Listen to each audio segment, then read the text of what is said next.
everybody, this is the Wikstrand. So after the monumental success of the Fast and the Furious and the decent success of Too Fast, Too Furious, I got the feeling that there was not really a huge demand for more car-based shenanigans and stuff like that. And I was a little bit surprised when they announced that Fast and the Furious Tokyo Drift was going to be released. And when I saw the trailer for that one, I said to myself, man, this one seems to be very skippable. And when I finally saw it, several years after it's released, I was even more convinced that this was maybe the most skippable movie of all time, because let's face it, almost everything in this movie has retroactively been, featured in movies that came after this, and almost all of it has been retconned and retroactively changed at this point, with the people who sort of died but then sort of wasn't dead, but that's a story for another time.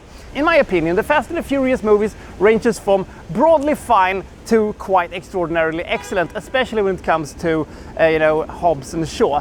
This one breaks them all, because this one is absolutely horrible. Why is it horrible? We're going to find out that together, because this is Fast and the Furious Tokyo Drift.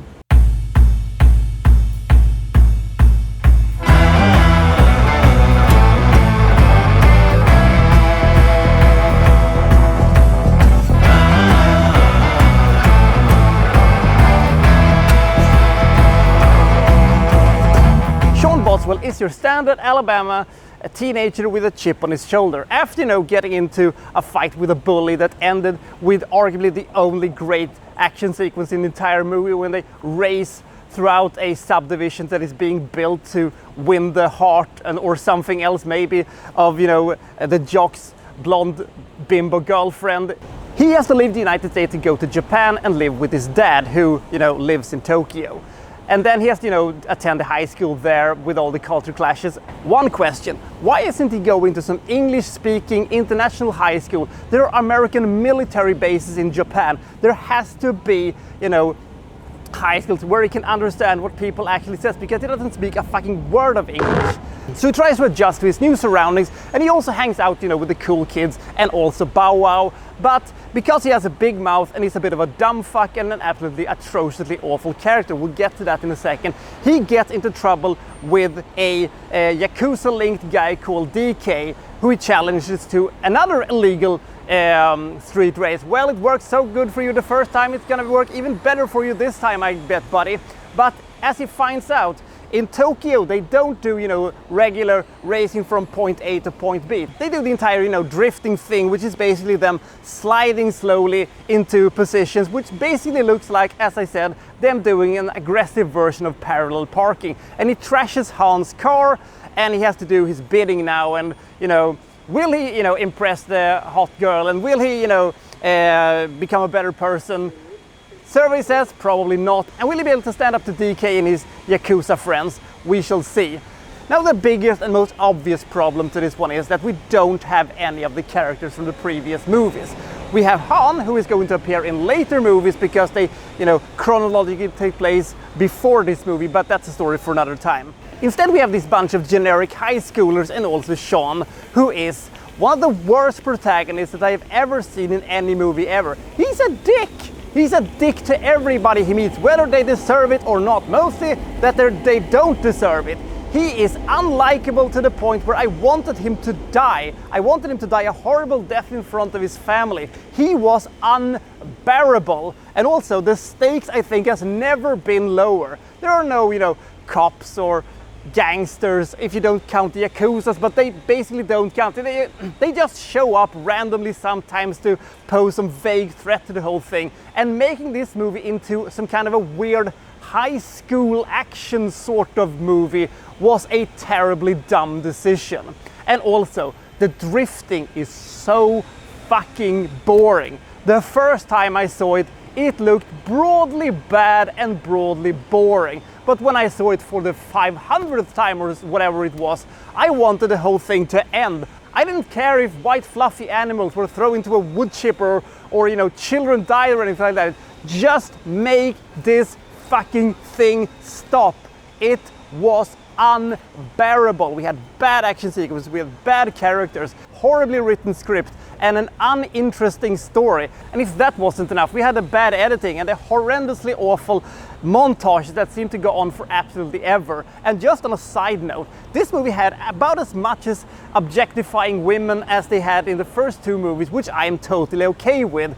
But in this case, when they did upskirt shots and, you know, cleavage dive and stuff like that, it was on potential minors. It wasn't, you know, grown women that was the case in the previous movies. They were basically jailbaits, which made me a little bit uncomfortable watching that movie when I saw it the last time, which was over 10 years ago. God knows what I feel like watching it today. Ooh. So Sean was a horrible protagonist, but he wasn't alone in, you know, being horrible.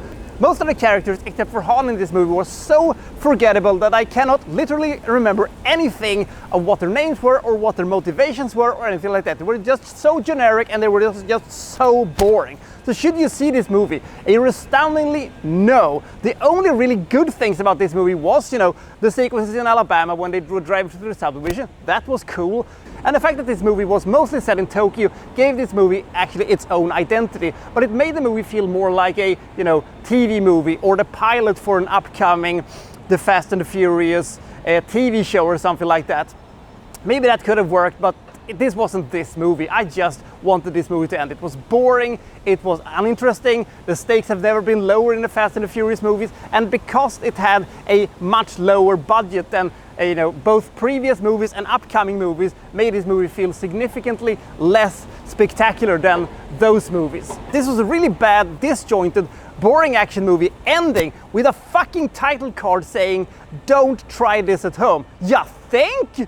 The only thing that was dumber than that was the fact that they did that in Death Race. In fucking Death Race!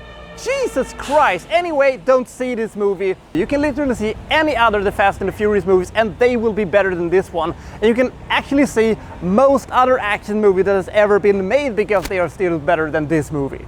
Ooh, this movie is not for me and it was pretty damn atrociously bad. I'm surprised to realize that a surprisingly large number of people actually kind of like this movie, and I don't know why. Me personally, I hate this movie. I hate it, hate it, hate it. And I give this movie 10 points.